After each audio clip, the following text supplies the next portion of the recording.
Shalom la famille, j'espère que vous allez bien. Aujourd'hui encore, nous allons continuer notre exhortation avec la partie 2 avec le docteur Olokuya, comme nous avons commencé.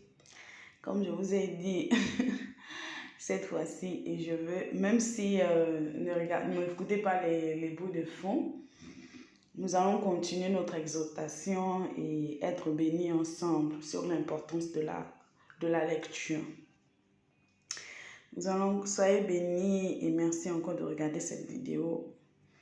Voilà, on continue. Si vous voulez savoir ce qu'il a dit la première fois, vous regardez la partie 1. Et pour ceux qui aimeraient avoir les liens de livres gratuits, juste contactez-moi.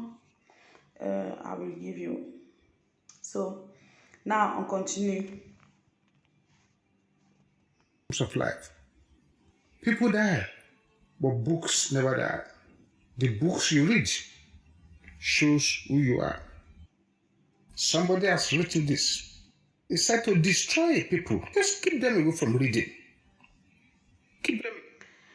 Il dit, quelqu'un a dit que si tu veux détruire quelqu'un, juste garde-le loin de livres. Garde cette personne loin du livre.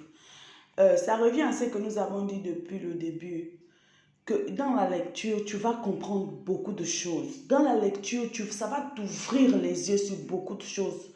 Que de toujours dépendre des gens, dépendre des avis des gens, dépendre de l'approbation des gens, dépendre même de ton ignorance. Mais avec le livre, ça va te permettre de te développer. De te développer. Comme au début, il a dit, pour ne pas développer un coach-corps intellectuel ou un coach-corps spirituel, il faut que tu lises. Tu lises la parole de Dieu, tu lis les livres qui vont avec ce que tu désires, ce que tu recherches. Tu te documentes, c'est très très important. Et j'espère que toi qui écoutes la deuxième partie, tu as pu regarder la première partie et commencer à prendre ne fût-ce que 30 minutes, même 10 minutes dans ta journée pour pouvoir lire. On continue. Them away from reading. Books are school teachers without rods. They won't beat you. Le livre ne va Books pas do te not sleep. frapper. Books do not hide. Ne dort pas. Le Books livre do ne not cache scold you pas. if you are wrong or ignorant. Books. Il dit, le livre ne va pas te gronder si tu fais une erreur. Le livre ne va pas se moquer de toi.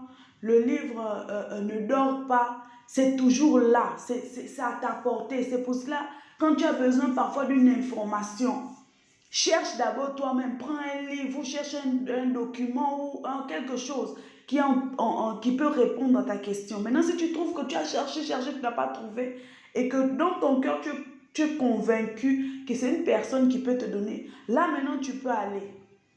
Et c'est ce qu'il est en train d'expliquer. Do not laugh at you if you make a mistake. So a room without books is like the body without a soul. Oh là là. Books are the treasured wealth of the world. Il dit, une chambre qui n'a pas de livre, c'est comme un corps qui n'a pas d'âme. Waouh, c'est profond. Une chambre qui n'a pas de livre, c'est comme un corps qui n'a pas d'âme. C'est très profond. Je n'ai même pas besoin de commenter ça, vous-même vous comprenez. Il dit, book are the treasure wealth of the world. Le livre, c'est pour ça, aujourd'hui, il dit, le livre est en train de mourir. Le livre est en train de mourir, pas parce que c'est un hasard, mais c'est intentionnel par l'ennemi. Parce qu'il sait. Et le docteur Olokuya vient de dire que if you want to kill someone, si tu veux tuer une personne, juste mets cette personne loin de la lecture, loin du livre.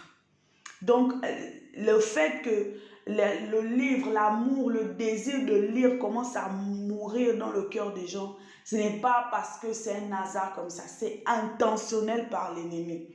C'est pour cela, les gens font tout par l'entertainment. Entertainment, c'est-à-dire quand vous rentrez dans les réseaux sociaux, vous avez toujours envie de regarder, écouter les gens. Mais si tu prenais tout le temps que tu écoutes les gens sur Facebook, si tu prenais tout le temps que tu écoutes les gens, qui gossipent, qui critiquent autour de toi. Prends ce temps-là pour lire la Bible ou lire des livres qui vont te développer. Tu verras que ta vie va changer. Il n'y a pas besoin de jeûne et prière pour ça. Il y a certaines choses dans notre vie qui changeront parce que nous avons lu un livre. Il y a certaines choses que nous comprendrons parce que nous avons un livre, pas parce que nous avons fait jeûne et prière. Le Seigneur nous a tout donné, il nous a donné l'intelligence.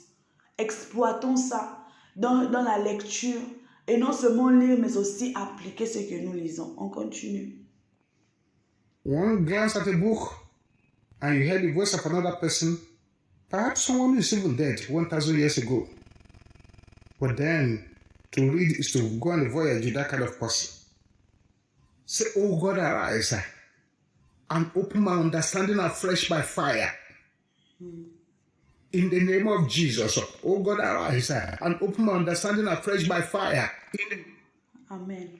Là, le docteur Okuya est en train de donner la prière. Il demande au Seigneur de pouvoir ouvrir sa compréhension, de le rafraîchir par le feu au nom de Jésus-Christ.